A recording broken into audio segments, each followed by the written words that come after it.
Session 28, meaning to say 28 lessons na tayo. Part 1 ng Prophet Jeremiah, a major prophet. So, medyo major kaya medyo mahaba. Hahatiin natin into 2 parts. Cannot proceed without commenting pinakamaganda siguro o pinaka-popular na painting of Jeremiah by no other than Michelangelo at 1508.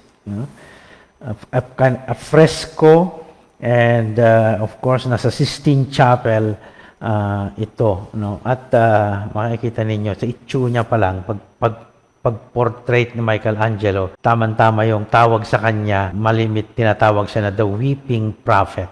Kasi nga later on makikita natin yung buhay at mission niya, at yun nga nakahawak ng kanyang anong tawag diyan sa Tagalog, nakahawak sa mga bata kami, pag hinahawakan mo dyan, sabi niya, huwag hawakan dyan kasi sign na malungkot, sign na medyo masama, malas. So, makikita niyo yung lahat ng daliri niya pababa, sabi ng mga artist na nag-a-analyze, pati mga ugat, disheveled hair, mahabang beard, all indication of not a happy prophet. Pag-usapan muna natin yung panahon ng propeta, the times. Wala na tayo sa 8th century.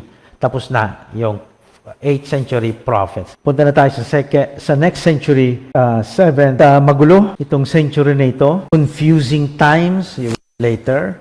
Clashing of empires. And punta tayo sa sa Southern Kingdom. Wala na yung North, di ba? Nag-collapse na noong 722 BC. Wala na yung Samaria, wala na yung Northern Kingdom. What we have now only is the Southern Kingdom or the Kingdom of Judah. But siya din beset with political and economic problems. Kaya tumultuous, confusing times. Maliban dyan, meron pang threat of war and Babylonians coming to power. So, new power. Wala na yung, humina na yung Assyrian Empire. Ito yung threat ng 8th century. Humina na siya, yung world power na ito. Ang bagong lumalakas na power ay the Babylonians. And so, there is a big threat ng giyera, digmaan. At indeed, in 605, somewhere in Turkey today, yung Battle of Carchemish, kung saan yung Babylonians led by Nebuchadnezzar II defeated the alliance of Egypt and Assyria, and that sealed the fate of Assyria. Tapos na yung Assyrian Empire. And doon din sa battle, somewhere in Megiddo, yung magaling sana na hari, which I already spoke about doon sa second book of Kings, si Josiah, king of Judah, was also killed. Battle of Carchemish, kung saan na-seal yung fate ng Assyrian, tapos na yung emperyo na ito, ang bagong pamunuan na ang bagong emperyo ay the Babylonians. So, ito yung panahon na nag-collapse, yung Assyrian Empire, emergence of a new world power, the Babylonian Empire, and Judah had 6 different rulers na yung House of David, the dynasty of David, na ruling yung Judah, their ruling comes to an end. The temple would be destroyed and the land to be abandoned. Last 5 kings, so una si King Josiah, galing sana na hari ito kasi he introduced a reform. Kung maalala niyo yung Josiah's reform na diniscuss natin. And killed in a battle in 609. Pumalit si King Jehoahaz, reigned for 3 months only, and then taken away as a prisoner to Egypt, the other side, meaning was captured. Then, Jehoiakim, pumalit si Jehoiakim, but who died in Jerusalem in 598 BC.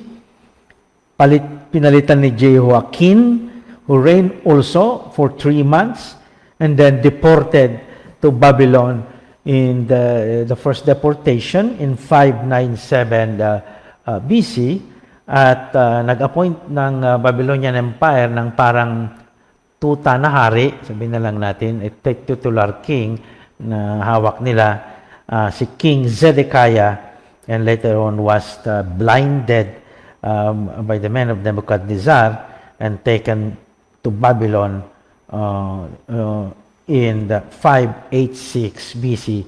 And 586 BC is the end of the southern kingdom of Judah. So, as I said, magulo. So, point number 2, pagkatapos ng times of the prophet, tignan muna natin yung profile of prophet Jeremiah. Ang pangalan niya sa Hebrew ay Yirmiyahu. Wrong spelling. Yirmiyahu. Meaning, the Lord, o Yahweh, has appointed him. Tama nga rin siya. No? Kasi i-appoint nga siya ni Lord. No? Comes from a priestly family. His father is a priest, Hilkiah, coming from a place called Anathoth. Wala siyang asawa, wala din siyang anak. May dahilan kung bakit hindi pinayagan ng Diyos na siya mag-asawa, and of course, wala siyang anak. No? This is Anathoth, map of Anathoth, northeast of Jerusalem, famous Jericho, the old city, Bethlehem here, and then Jerusalem here, and then northeast is the place where Jeremiah was born. Ministry ni Jeremiah starts few years before Josiah's reform. So, alam niya pa yung attempt ni Jeremiah attempt ng hari Josiah na baguhin ang kaharian, to introduce a reform. In the days of King Josiah, son of Ammon of Judah, in the 13th year of his reign, that's 627 BC, so until yung ministry niya, to the exile of Jerusalem in the 5th month, and that is in 587 BC. So, 6 to 7 minus 587, 40 years of ministry, like Moses, 40 years. In chapter 43, we will read there that he was exiled to Egypt, or he escaped to Egypt. Now, point number 3, every prophet, sabi natin, ang Hebrew ay nabi, na ang ibig sabihin ay call. No? Meron silang pagtawag. No? May call from God, a divine vocation. So, saan mo mahahanap yung story of a call ni Jeremiah? It's popular. No? Jeremiah 1:4-19. Popular in the sense na it's a common knowledge. The word of the Lord came to me. It's an autobiographical narrative. Before I formed you in the womb, I knew you. And before you were born, I consecrated you. I appointed you, using now the name Yirmiyahu, a prophet to the nations.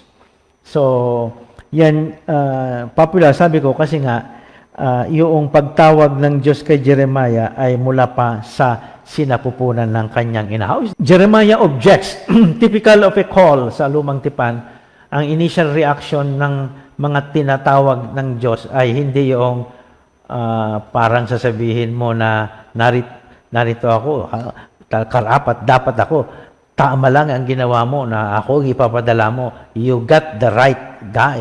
No? Parang gano'n. No? Parang, kumbaga ay, ikaw ay karapat, dapat. No? One of the measurements ng authenticity ng pagtawag ng Diyos ay yung tinatawag ay mag-o-object siya. Yung paradigm natin ng object o paradigmatic objection ay si Moses. 5 beses siya nag-object doon na huwag siyang ipadala sa mission na binigay sa kanya ng Diyos. Kaya sabi ni Jeremiah, Lord, truly I do not know how to speak. Parang si Moses. I could not speak. For I am only a boy, sabi ng translation. The word in Hebrew is na'ar. Pero ang na'ar, pag titignan sa dictionary, hindi naman talaga boy na 12 years old, na wala pa siyang kaalam-alam, mga 20 years old na yung Naar. So, young man would be the better translation here. Hindi talaga siya boy na parang altar boy or isa Naar, meaning merong degree of young adult o young, what we call the young professional. And pag nag-object, mag-a-assure ang Diyos. He gives an assurance. And anong sabi ng sa assurance niya? But the Lord said to me, do not say, I am only a boy. For you shall go to all to whom I send you, and you shall speak whatever I command you. And then the assurance, do not be afraid. Malimat na expression ito ng assurance ng Diyos. Do not be afraid of them, for I am with you to deliver you, says the Lord. So, pag narinig niyo yung do not be afraid, lagi niyang an expression of divine assurance. Si Jesus nga ginamit din niya eh. Do not be afraid. Meron ding political na gumamit nito, huwag kang matakot. Pero tama-tama rin na message ng prophet o ng Panginoon sa ating lahat ito na natatakot tayo. Do not be afraid. I am with you.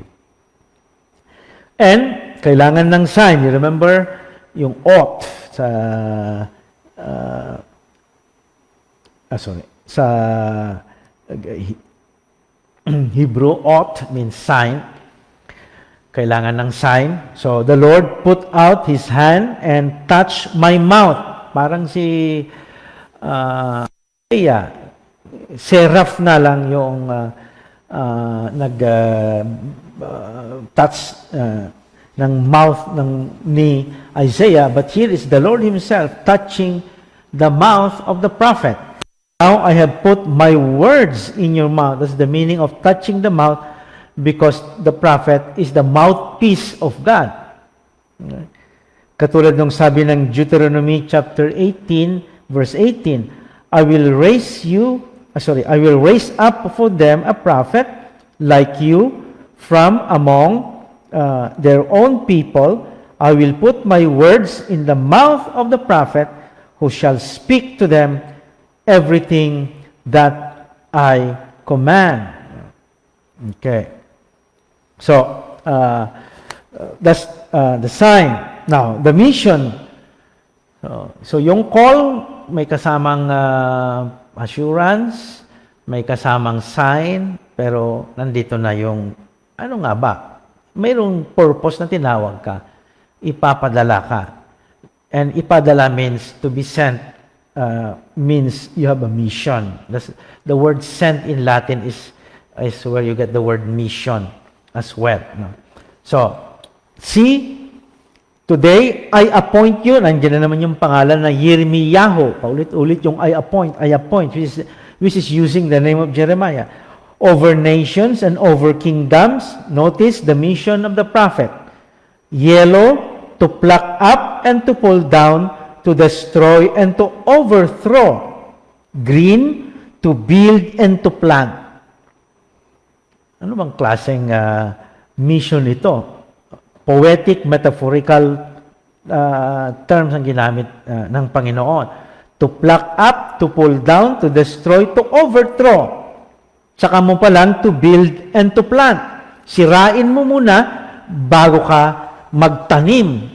At ang hirap nun. So, I'm going to overthrow. I'm going to pull down this establishment. And saka mo palang i-build. Parang Pope Francis, di ba? Yung reforming the Curia na tinatawag sa Vatican, na ang dami niyang dadaanan. Kailangan niyo mo ng pull down yung mga dapat, kasi sa reform may mga kailangan gano'n, babaguhin. Saka palang to build and to plant. Notice, 4 verbs of judgment, only 2 verbs for renewal. No wonder nakita niyo yung portrait ni Michelangelo kay Jeremiah na talagang a weeping prophet. A prophet whose mission is so heavy that it took a toll on his spirit. Okay. Kaya nga medyo mahaba ang prophet na ito dahil nga pati sa loobin niya pag-uusapan din natin. Kasi this is a prophet na marami siyang sinabi tungkol sa kanyang internal struggle. Hindi natin nababasa madalas yung mga propeta nagsasabi ng kanilang inner turmoil, yung struggle nila inside. But we have one prophet who tells us a lot about what is modern kasi yung pagsasabi ng kung ano ang nasa loob mo. It's a modern invention. Recently lang yan. Yung nung seminarista pa ako, walang ganunan. Wala yung haharap ka sa isang spiritual director pagkatapos sasabihin mo yung inner turmoil mo. No? Wala pang ganyan. No? Pag-usapan nyo tungkol sa Biblia, sa binasa mong spiritual book, pag-usapan nyo yung nabasa mo kay St. Augustine, nabasa mo yung hindi yung turmoil mo inside, yung struggle mo. That's a modern psychology invention. So, pero meron na tayo sa lumang tipan, si Jeremiah. Kaya next time natin i-discuss yung kanyang confessions, ang tawag dyan. So, suffice muna na yung mission niya is talagang mahirap. Kasi ito nga, no? To pluck up, to pull down, to destroy, to overthrow, saka ka palang to build and to plant. Bago ka magplantito, Jeremiah, ito muna ang gagawin mo. Aararuhin muna yung at pagkatapos kung bubungkalin mo, lilinisan mo, yan siguro. And itatapon mo ang dapat itapon. Let's go to the book itself, the overall view of the book. The book is complicated kasi very long, the longest actually, 1,364 verses and 52 chapters. And it's complicated. Bakit complicated kanyo? Kasi nga yung Greek translation nito, the oldest translation of the Old Testament is in the language Greek. Ang tawag dyan ay Septuagint, ay 3,000 words shorter than the Hebrew version. Pag yung Greek kasi, ang common na phenomenon doon ay mas mahaba yung Greek translation kaysa yung Hebrew. Normal yan pag nagtatranslate ka. Mas mahaba yung translation kaysa yung original na sinasabi. Yung halimbawa, makikinig kayo yung Korean novela, mga ganyan, yung mga Korean mga serye na tinagalog, tapos na nagsalita yung yung hindi pa makahabol yung bibig. Dahil nga mas mahaba yung translation kaysa yung original. That's normal. It's a normal thing. Kaya, nakakapagtaka na mas maikli 3,000 words, short, 3,000 words. Can you imagine, 3,000 words. Pag nagpapa-exam ako sa mga seminaryan, alam ni Father Tommy Wele, 300 words lang essay, o maximum na yung 600 word essay. 3,000 words, shorter than the Hebrew version. And, hindi pa na-arrange chronologically, pa talon-talon yung mga eksena, o yung narrative. So, ang hirap mong i-navigate kung saan na ba ito, where should it belong. So, and hindi lang yan, according to the narrative, si Jeremiah, meron siyang secretary, ang pangalan niya ay Baruch. So, doon na natin get an idea that the prophet employs a secretary, meaning tagasulat. Bakit hindi marunong magsulat si Jeremiah? Bakit siya nag-employ pa ng writer? Ng scribe, ng secretary niya naman. At yun nga, dinidictate niya yung oracles kay Secretary Baruch. So, yun, sinusulat naman ni Baruch, at nung tapos na, dinala doon sa palasyo para basahin, at nung marinig na nung hari, ang ginawa niya ay sinira niya. He burned the scroll. So, hindi naman nawalan ng si Jeremiah ng get frustrated. Ang ginawa niya, dinictate ulit, pinaisulat ulit. Kaso hindi na eksakto kaysa yung una niyang sinabi. Yun yung narrative nito. So, that makes even the book complicated. So, now, this is the design of the book then. Okay. In chapter 1, first 3 verses, yung superscription, yung parang title or heading ng book. And then, pasok ka na sa judgments against Judah and Jerusalem. Judah is the name of the kingdom. Jerusalem is the capital. So, until chapter 20. Pagpasok mo ng 21 to 25, balik siya sa narrative tungkol sa buhay ni Jeremias, Propeta Jeremias. Although, nabanggit na siya somewhere dito. Maaaring yung call niya, yung call ay nasa chapter 1. No? Dito, ituloy niya yung tungkol sa buhay niya. And then, in between, 30 to 33, yung tinatawag na Book of Consolation. Ito yung prophecy ng New Covenant na binasa, recently lang, binasa itong prophecy of the New Covenant. 30 to 33, so biglang na-interrupt yung judgment niya. And then, balik siya sa judgment. This time, hindi na Judah and Jerusalem, but against the kingdom surrounding Judah and Jerusalem in 45 to 51. And finally, the last chapter, 52, the destruction of Jerusalem and its aftermath.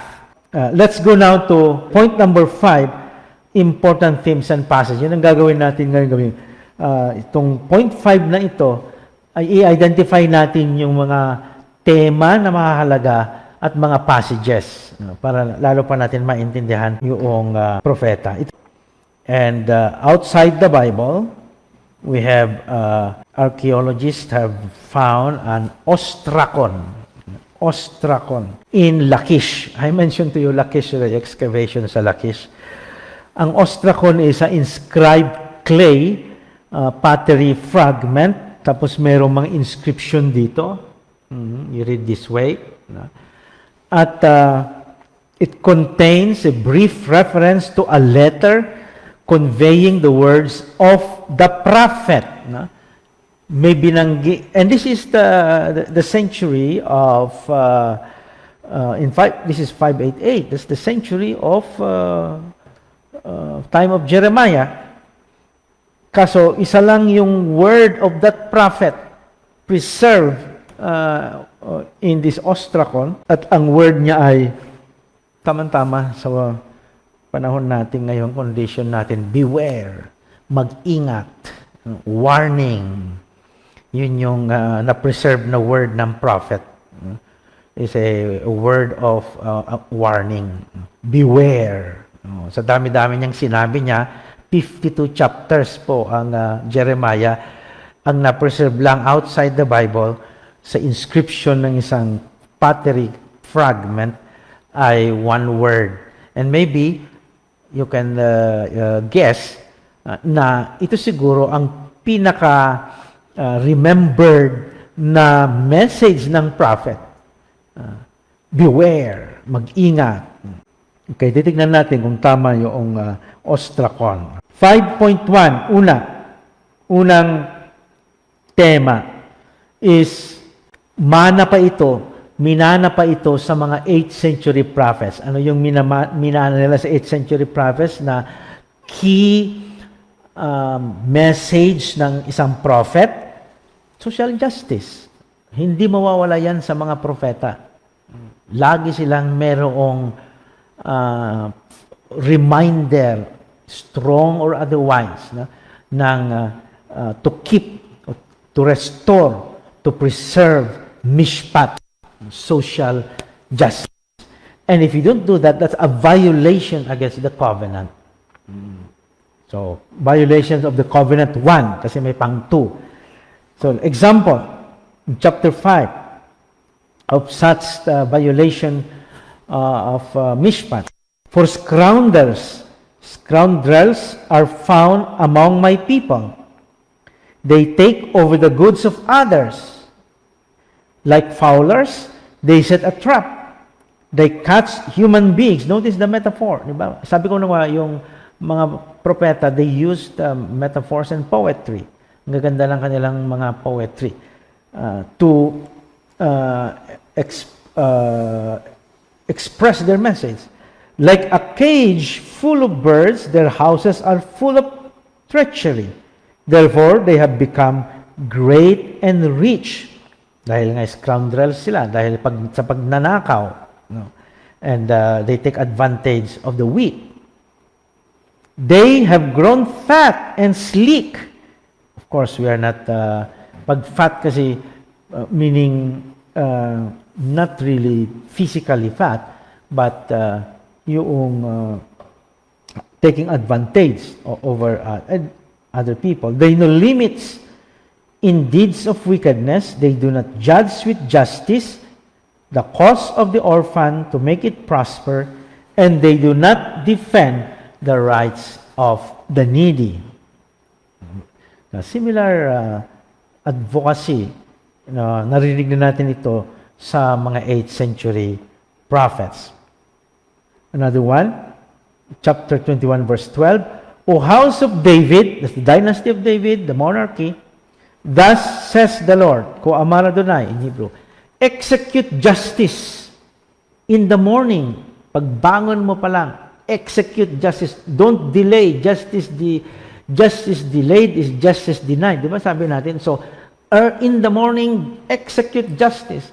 Deliver from the hand of the oppressor anyone who has been robbed, or else my wrath will go forth like fire and burn with no one to quench it because of your evil doings. May consequence ang violation. Alam na natin yon. Yung pesa, yung crime, merong pakad, may visitation, may punishment. And punishment is God's way to deter the evil or the wickedness that is happening. Violation of the covenant number 2, and what is this? Idolatry. Yung number 1, social justice. And number 2, worshiping other gods. Violation of covenant number 2, which is referring to worshiping God alone as one. Hear, O Israel, the Lord our God, the Lord is one. Therefore you shall love the Lord with all your heart, all your soul. So, that's from the book of Deuteronomy. Be horrified at these heavens, sabi ni Jeremiah. Shudder, be appalled, oracle of the Lord. 2 evils my people have done. They have forsaken the source of living waters. They have dug themselves cisterns, broken cisterns that cannot hold water. Notice again the metaphor, the poetry. Noong paglabag sa commandment na ito, to love God with all your heart, with all your that the Lord is one. Ang 2 evils ang ginawa daw ng kanyang bayan, na they have forsaken me, sabi niya. They have forsaken the source of living waters. Inabandon nila. Sa halip, doon sila sa walang laman na balon sila nag-igib. They dug themselves cisterns na wala namang tubig dahil broken yung cistern. So, yung irony of they abandoned the God who gave them life, who gave them freedom from Egypt, and went into something else na hindi naman nakakapagbigay ng buhay. Chapter 2, verse 23, how can I say, I am not defiled, I have not pursued the Baals? Consider your conduct in the valley. Recall what you have done. A skittish young camel running back and forth.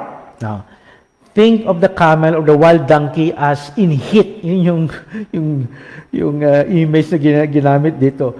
Yung pusa na in heat, di bang ingay-ingay, tapos kung saan-saan papasok yan, no?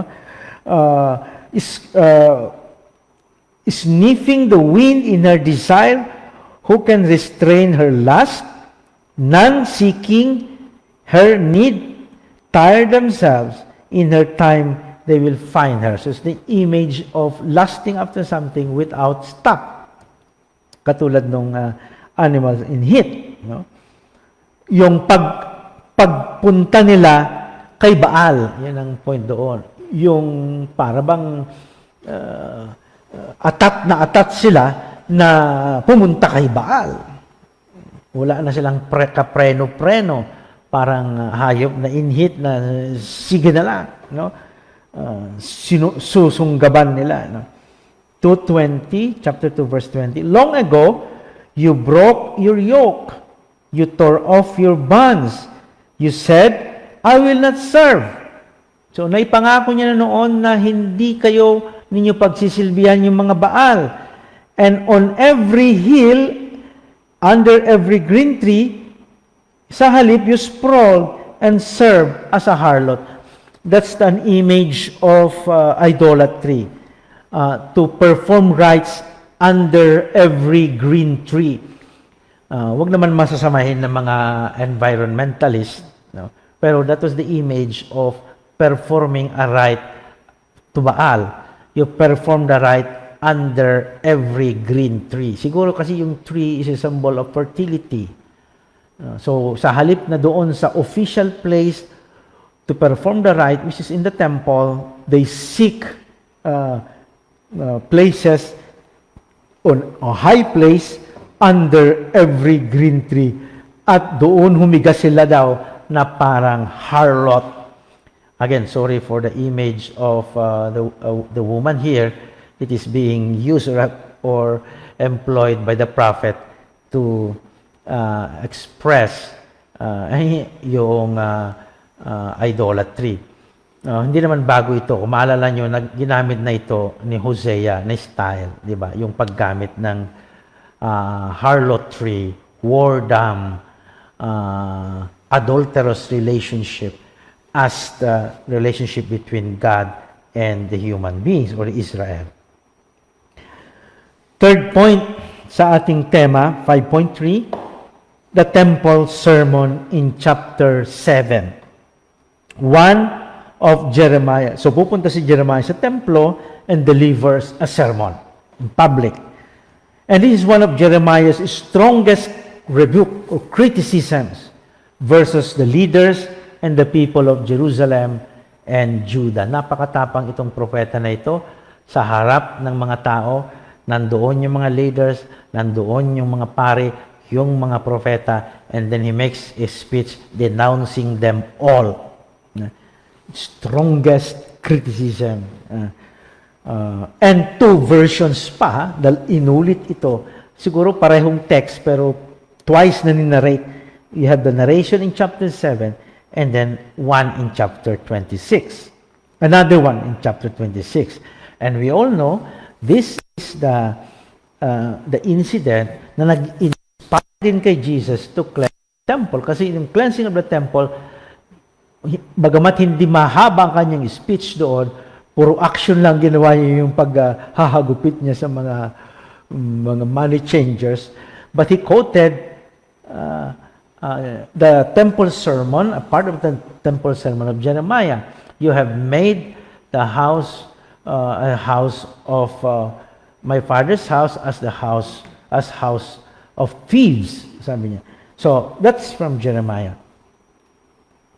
So yung opening salvo sa kanyang sermon, ang hirap mag-sermon ng ganito, iiwanan ka ng mga tao. Hindi amen, bro. Sorry, mali. Amend your ways. May D. Amend your ways. Yun unang yung sinabi niya. Amend your ways. Wala pa nga siyang sinasabi ko nung ginawa nila. Bagbago na kayo. Do not trust in these deceptive words, sabi niya. Then points maybe to the temple. Trust, parang mantra. Don't use this mantra. Sabi niya, ano yung mantra na ito? This is the temple of the Lord, the temple of the Lord, the temple of the Lord. Ano ibig sabihin nun? Na para bang, yun daw mga tao, parang ginawa nila lang mantra ito na kahit ano pa mang gagawin natin masama, no? Idolatry, social injustice, this house of the Lord will never be destroyed. The Lord will not allow it to be destroyed. Kahit pa masama na tayo, kung anong pinaggagawa natin sa Kanya, hindi hahayaan ng Diyos na sirain ang templo na ito. This is the temple of the Lord. This is the temple of the Lord. This is the temple of the Lord. Parang mantra. Sabi ni Jeremiah, huwag kayong maniwala sa mga ganyan. Don't trust these deceptive words. In short, masisira ang templo na ito. Mawawasak ang templo na ito. Unimaginable. Isipin mo na lang na nasa Vatican, St. Peter's Basilica ka at sasabihin mo doon, masisira ito. Baka sasabihin, sino nagsasabi sisirain natin ang bait yung tao na yon. Wala si Jeremiah. And he's very sure of that this temple will be destroyed. So, ano yung charges ni Jeremiah? Bakit niya nasabi ng ganon? Back to the problem. Social justice, social injustice, and idolatry. Laging magkakasama, parang kambal tuko, na kung may problema ka sa relasyon mo sa Diyos, ibig sabihin may problema ka rin sa relasyon mo sa iyong kapwa-tao.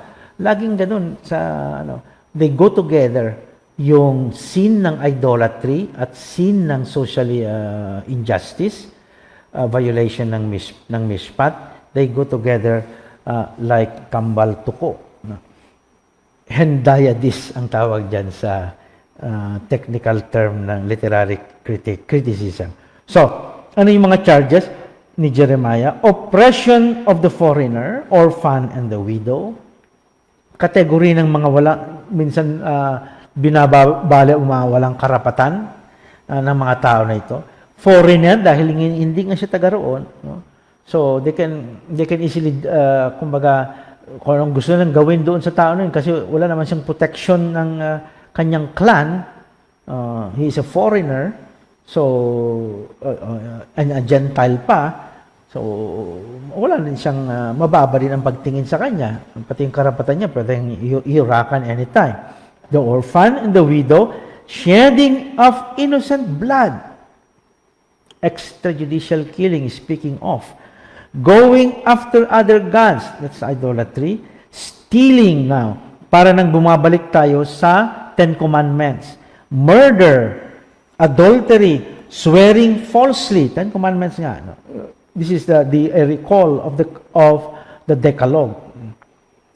And 7:11,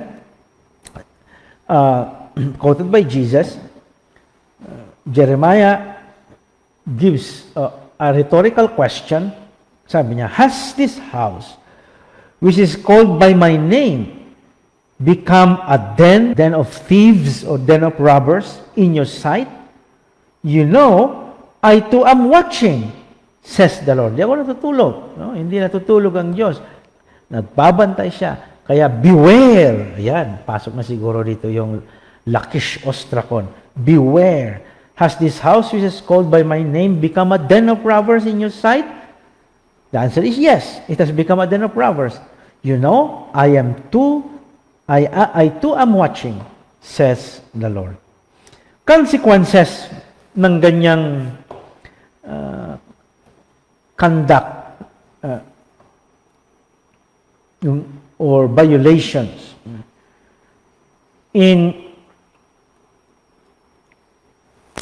poetical style, again, Jeremiah speaks of the temple which will suffer the same fate as that of Shiloh. He refers to an ancient shrine sa Northern Kingdom na revered shrine noong unang panahon pero nasira din. Became a ruin. So, it is not therefore an assurance na dahil yung templo na ito ay bahay ng Diyos, ay hindi ito mawawasak. Look at Shiloh, temple, sanctuary sa Northern Kingdom. Wala na. Sira na. And I will cast you out of my sight. Excommunication. The end of the covenant. Pag sinabi na yung Diyos na ganyan, I will cast you out of my sight. Ano ba yung covenant? Covenant means, I am your God, you are my people. So, yun ang agreement natin. Hindi sila nagsishake hands. Circumcision ang to seal the covenant. I am your God, sabi ng Panginoon, you are my people. Ay pag sinabi niya na, I cast you out of my sight, tapos na. Tapos ang usapan, tapos ang kontrata, tapos ang covenant. Covenant is over. So, the consequence of those violations. And ano naman ang reaction ng mga hearers niya? Yung mga temple elite. When Jeremiah finished speaking all that the Lord commanded him to speak to all the people, then the priests, ito na yung mga elite, the prophets, and all the people laid hold of him, they seized him, and they said, mamatay ka, you must be killed, you shall die, you must die. So, parang, kaya nga, sabi ng mga ibang observers, analysts, or exegetes, pag pinag-aaralan na yung passion story ni Jesus sa gospel, may hawig doon sa dinanas ni Jeremias. Kaya nga, double J, sabi nga nila. Hindi Kuya J, but double J. Jeremiah and Jesus. Kino-compare nila kasi yung passion ni Jeremiah is like the passion of Jesus. Or maybe the gospel writers got the template, it's their template, the template of their story sa passion ni Jesus is the story of Jeremiah. And so we have Jeremiah's persecutions, one after the other. So that's point number 4. A temple officer, his name is Pashur, placed Jeremiah in the stocks para hindi siya makagalaw. Nilagay, parang may papakita ko later yung image of when you are in the stocks. One way of kumbaga itatali, na itali ka, na yun ang gagawin sa iyo, to arrest you. He was put on trial by priest and demanded his death. Ito yung kanina, yung sinabi natin, na pagkatapos siyang nag-speech. And he was thrown out, banished from the temple. Jeremiah was arrested, beaten, and imprisoned. Chapter 37. He was transferred later on to house arrest. And then he was seized and thrown into a muddy cistern and left there to die. And miraculously, he survived. Ito yung portrait ni Mark Chagall of the weeping prophet and Jeremiah na itinapon sa pit, sa cistern. The Passion of Jeremiah, parang pagpatitignan nyo, kamukha ni Jesus yung painting ni Mark Chagall sa portrait niya kay Jeremiah. Ito naman yung artist way of rendering kung paano inilalagay yung tao sa stocks para hindi siya makagalaw. Dinanas lahat yan ni Jeremiah. Ito naman yung internet portrait of King Jehoiakim, the king who burned the scroll, the word of God, he burned in chapter 36. Pero dinictate muli ni Jeremiah para ma-retrieve yung word of God, yung sinabi ng Diyos. Okay, 5.5, number 5 theme, symbolic actions of Jeremiah. So, itong ano na nga siya, hindi na siya pinapakinggan si Jeremias. Nagbigay siya ng temple speech sa temple. Pero rejected there. So, one way of communicating your message now is not through words. No? Huwag mo nang gamitin yung mouth mo. Iba, mouth pa naman ang binigay ng Diyos sa kanya nung hinawakan siya. So, this time, hindi na po pwede yung mouth. So, di ba sabi nga nila, the pen is mightier than the sword. Kung ikaw ay writer, pen yung gagamitin mo. Mightier than the sword yan. Pero si Jeremiah, he uses symbolic actions. No? Idadrama niya yung gusto niyang ipahiwatig na message. Parang, di ba, may bibliodrama mga na method of studying the Bible. So, idadramatize niya. So, halimbawa, he wears a linen belt. Yan ang gagawin in chapter 13. Bakit siya mag-wear ng linen belt? Kasi Jeremiah purchases and wore a linen belt. Belt, symbol Judah, symbolizing Judah, the kingdom. And later on removes, buries the linen belt, babaon niya. And then, on, the Lord instructs him to kunin muli yung belt. No? Kaso nung kinuha niya na, rotten na yung belt and unfit to wear. So, imagine yung meaning of that. No? Judah yung belt na ibaon, noong ni-retrieve na, wala nang silbi. Ayan. Hopeless, in short. This kingdom is hopeless, kumbaga kung gagamitin natin yung interpretation natin ngayon. Another symbol that Jeremiah uses is, he goes around and hahanap siya ng mga righteous person. Hanap siya ng righteous person. Sayang, wala si Saint Joseph doon. Kasi si Saint Joseph is called to be a just man. Wala siya doon. Hindi pa nabuhay. Hindi pa naipanganak si San Jose. So, anong isabihin na naghahanap siya ng righteous person, symbolizing that moral condition of Jerusalem is hopeless. Wala nang matuwid na tao. God promises to forgive the city if one upright, righteous person is found. Kaso wala. Jeremiah is for another symbolic action. Jeremiah is forbidden by God to marry and have children. Nako, napakalaking sakripisyo ni Jeremias ito. No? At yung mga pari, hindi naman sila forbidden. It's a choice. It's out of freedom. Ito, forbidden to marry. And very rare that you find men who are not married in the Bible. No? Kasi nga, go and multiply. It's part of the divine blessing and promise to have children. Jesus is kaya nga, kino-compare lagi yung si Jeremiah at saka si Jesus. Parang pinaghahambing sila and they see the similarities, a lot of similarities there. Pareho silang celibate. At very strange sa makakalalikihan ng unang panahon, especially at this point in time, and then even the time of Jesus, na hindi mag-aasawa yung lalaki.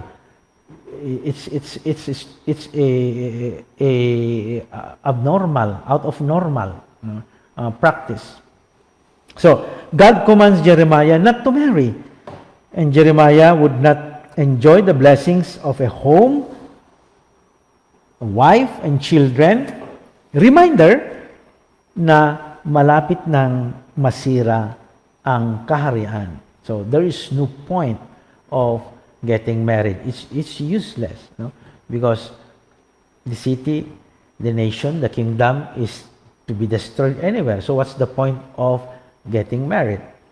That's the message of the symbolic, the action, the meaning of that symbolic action. Sorry. Then another one, Jeremiah goes to the potter's house.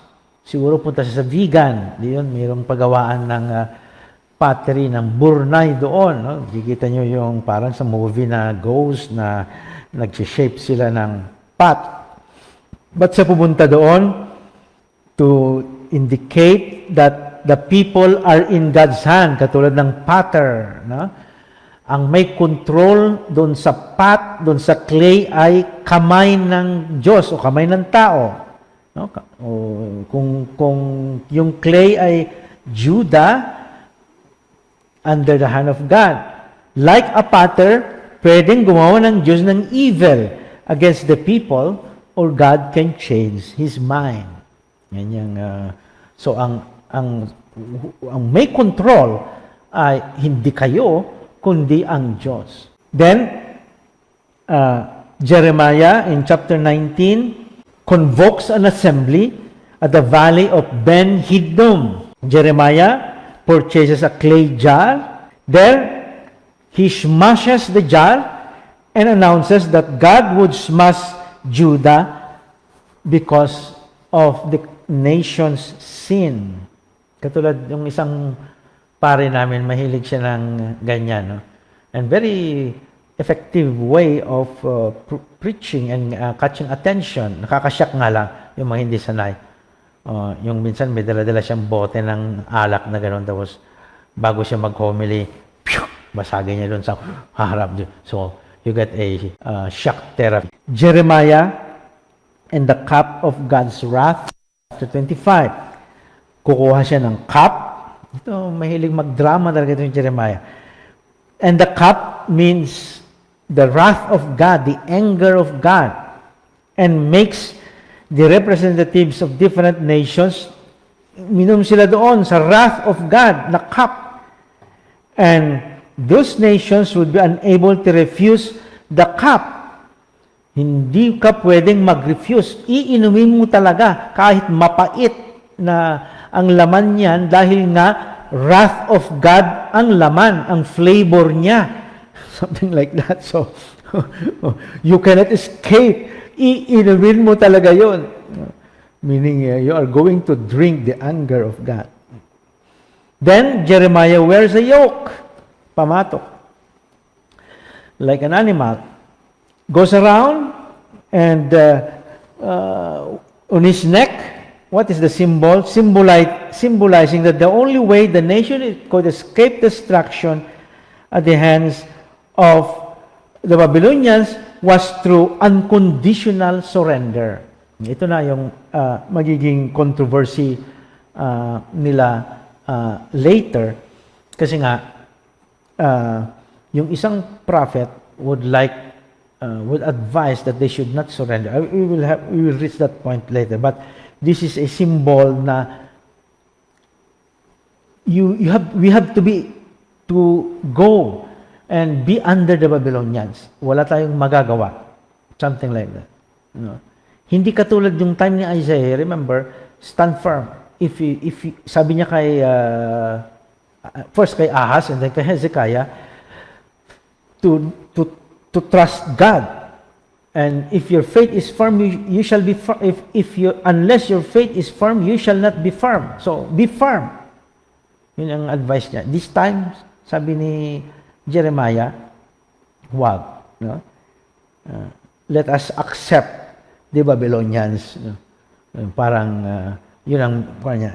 So, nilagay niya yung yoke. This is the yoke, and the heavy yoke is the Babylonians. You have to carry them. And Jeremiah, another symbolic action, buries stones in the pavement.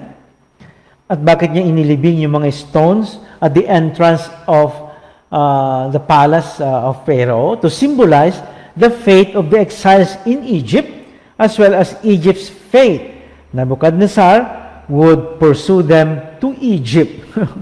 So kahit sila tatakas sa Egypt, hahabulin pa rin sila ng mga Babylonians led by Nebuchadnezzar. Kaya nga that's the symbol yung bato na inilibing niya sa harapan, binaon niya sa palasyo ng leader ng Egypt, ang Pharaoh. Ito na yung sinasabi ko nila. So that's the symbolic action, dramatized message of the prophet. May isa ding propeta na nagdramatize para yun sa buhay niya, para sa mensahe niya. Yan si Hosea. Pero later on, meron ding gagawang propeta na ganyan, that would be Ezekiel. Marami din siyang symbolic action. So, medyo natuto sila kay Hosea siguro, itong mga propeta na ito. Or Jeremiah has a lot of this. No? But let's go to 5.6. Jeremiah versus Hananiah. And the question is, who is a true prophet? Pareho silang propeta, ito si Jeremias at Ananias. Makikita niyo yung kanilang labanan, sparring sa chapter 28. The two prophets, pero different prophecies. Sabi ni Hananiah, he prophesies that God will soon break the yoke of the king of Babylon. Kaya parang kay Isaiah of old, no? Huwag kayong mag-alala, itong mga Babylonians, they will be defeated. No? They will be destroyed. God will break the yoke of the king of Babylon. Sabi ni Jeremias, huwag kayong maniwala dyan. False prophecy yan. False news. Fake news. So, he prophesies that the Lord will instead place iron yoke on the neck of the people to serve the king of Babylon. Anong yoke na ibibreak niyan? Bakal na yoke pa nga yung ibibigay ng Diyos sa kanyang mga tao, sa kanyang bayan, para pagsilbihan ang Babel. Meaning, we will go into exile. Sabi ni Hananiah, God will take care of us. God will break that yoke. We will be protected. Para ba yung this is the temple of the Lord, the temple of the Lord, the temple of the Lord? Who will be proven right? No. We know it will be Jeremiah. Although people will not yet know, dahil nga hindi pa nila nakita yung outcome. They still believe na hindi sila pababayaan ng Diyos kasi nakaligtas sila nung una. Maalala nyo na yung Sennacherib, the Assyrian Empire, the Assyrian leader, already besieged Jerusalem, about to attack Jerusalem, pero nag-intervene ng God, and yung mga Sennacherib umuwi na lang sa Assyria. So they have that inculcated sa mind nila na God will never abandon us. God will be like this. He will protect us. He will be our stronghold, etc., etc. This is the temple of the Lord, the temple of the Lord, the temple. He will break the yoke of the Babylonians. Pero Jeremiah tells the harsh news, the bitter pill, sabi nga nila, which is, no, we will be defeated, we will go to exile.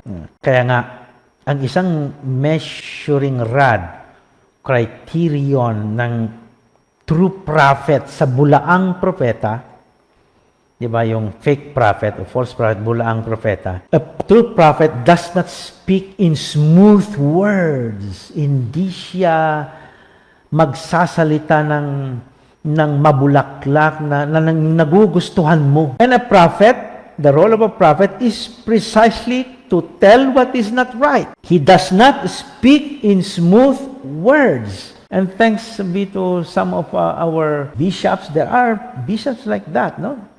They speak not in smooth words, and many people do not like them because we all like to listen to smooth words. God loves you. Yung ganyan. Ang ganda naman pakinggan, no? I mean, I'm not putting it down. It soothes your soul, no? Walang problema yon. But when you take the role of a prophet, Jeremiah, Isaiah, ito yung sabi ng mga tao, speak to us smooth things. Wag mong sabihin yung totoo. Na masakit ang totoo, no?